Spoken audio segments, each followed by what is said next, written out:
Hi all, I just thought I'd give you a quick heads up on how to grade up a commercial pattern if it doesn't go to the size that you want it to be. So this one goes up to a 16. You can see that this is a back skirt. You can see it's graded, so you've got an 8, 10, 12, 14, 16. If you want it to go to an 18 or more, there's a really easy method. Firstly, you can see how large the grade is. This looks like gone up a ½ an inch per size.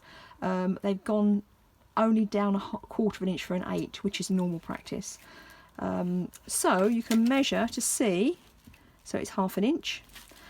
You can either use a ruler with some increments like this and measure a ½ an inch, a parallel line onto the edge, or if you haven't got a ruler like this, you could just measure ½ an inch and give yourself a dot and a ½ an inch and a dot and a ½ an inch and a dot, and just join the dots.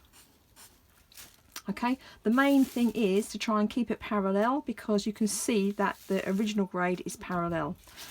Mark through your notch points, and if you're grading up quite a lot, you know, 2 or 3 sizes, I'd maybe move the darts over a little bit towards the size seam 2. So that's really simple for a skirt. I'm sure you're thinking that a bodice will be a lot harder. So it's a little bit more complicated, but it's not particularly hard once you know what you need to do.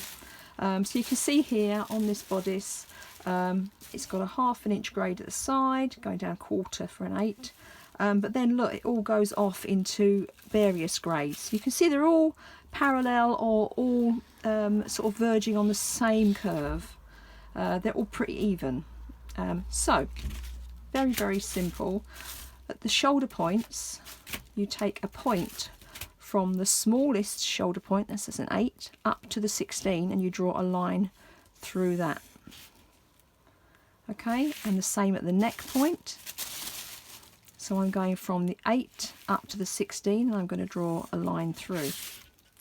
Then to grade that shoulder up, I can see they've gone they've done a ½ an inch grade there, so I can just add on a ½ of an inch, measure it if you're not sure about the measurement obviously, but I can see that's ½ an inch, and going from diagonal line to diagonal line, I know that's my shoulder line. At the back neck, I can see they've gone up a ½ of an inch. There you are, and then you can blend that in to the new neck point. So that curve needs to be the same sort of curve as the previous grades. Coming on to the underarm, so here they've gone up ½ an inch, I can see that again, so I'm going to add a ½ an inch on. Follow that, the underarm points to determine where that point has to be, and then on the armhole I take several measurements through the armhole. So here I'm going to have a look here, and that's 3/8, so I'm going to add 3/8. Yeah, here at the notches, you can measure with a tape measure obviously, but I tend to just use a ruler. Here is more like ½ of an inch, so it's ½ of an inch. So you'll get lots of dots, and then you can join the dots either by eye or with a French curve.